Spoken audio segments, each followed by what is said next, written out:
श्री राम रामाय रामभद्राय रामचंद्राय वेधसे रघुनाथाय नाथाय सीतायाः पतये नमः। आज वर्ष का सबसे बड़ा महापर्व है भगवान श्री राम की जयंती, जन्म महोत्सव, और वह भी श्री अवध धाम में अयोध्या में भगवान श्री राम त्रेता युग में प्रकट हुए। प्रतिवर्ष उनकी जयंती अयोध्या में बड़े धूमधाम से मनाई जाती है। इस अवसर पर जो भक्त लोग, श्रद्धालु लोग अयोध्या आए हैं, वे बड़े बहुत सौभाग्यशाली हैं, क्योंकि जिस समय भगवान श्री राम का जन्म का उत्सव होता है उस समय ब्रह्मांड के 68 करोड़ तीर्थ अयोध्या में रहते हैं। तो आज के दिन जो अयोध्या आया उसको 68 करोड़ तीर्थों में जाने का फल प्राप्त होता है। और ये दिव्य महोत्सव बड़े ही धूमधाम से रामलला सदन देवस्थान ट्रस्ट में राम जी का जन्म महोत्सव मनाया गया। भगवान का सुबह 81 कलश से अभिषेक हुआ और पुष्प याग हुआ और भगवान की सवारी हुई, और अभी बधाई का गायन संपन्न हुआ है जन्म महोत्सव का, और अब लोग प्रसाद पा रहे हैं और बड़े ही हर्ष और उल्लास का उत्सव है श्री राम जन्म महोत्सव। और दूर दूर से अयोध्या में लाखों श्रद्धालु आए हुए हैं इस जन्म महोत्सव का आनंद लेने के लिए। श्री राम जन्म महोत्सव की हार्दिक शुभकामना। श्री राम जन्मोत्सव तो प्रति वर्ष ही बड़े धूमधाम के साथ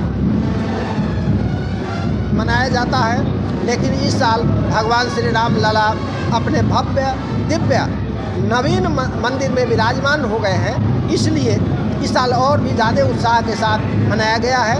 इसी श्री राम जन्म महोत्सव के उपलक्ष्य में बाजे बज रहे हैं, बधाई गान हो रहा है, कथा का आयोजन किया गया है, अनेक कार्यक्रम किए गए हैं। भक्तों को बहुत आनंद प्रदान हो रहा है, भक्त लोग बड़े प्रसन्न हैं। इस साल हम रामलला का दर्शन भव्य मंदिर में कर पा रहे हैं, नहीं तो बहुत दिनों से बहुत सी पीढ़ियाँ यह दर्शन करने के लिए तरसती रह गई। उनको राम जन्मभूमि मंदिर पर भव्य मंदिर का निर्माण उनके सामने नहीं हो पाया।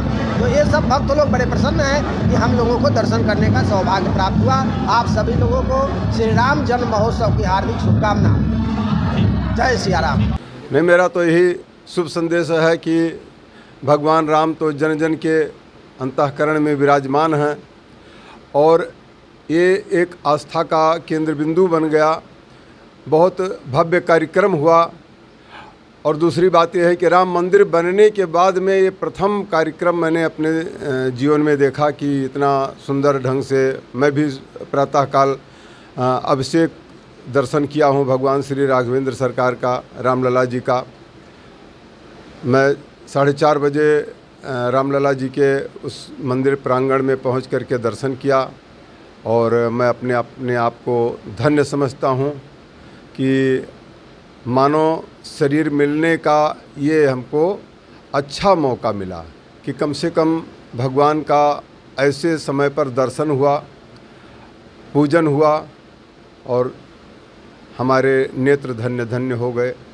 महंत धर्मेंद्र दास शास्त्री और हमारा ये आश्रम है रामकोट मम धाम है मत गयेंद्र के पास, अयोध्यापुरी सुहावनी तहाँ पलटू करें निवास। इस स्थान की महत्ता रही है। ये संत श्री पलटू दास जी के अखाड़ा के नाम से जाना जाता है और पौराणिक स्थान है। यहाँ द्विज जी का ये किला था, इसी पर ये इस मंदिर का और ये समाधि स्थल का निर्माण हुआ है।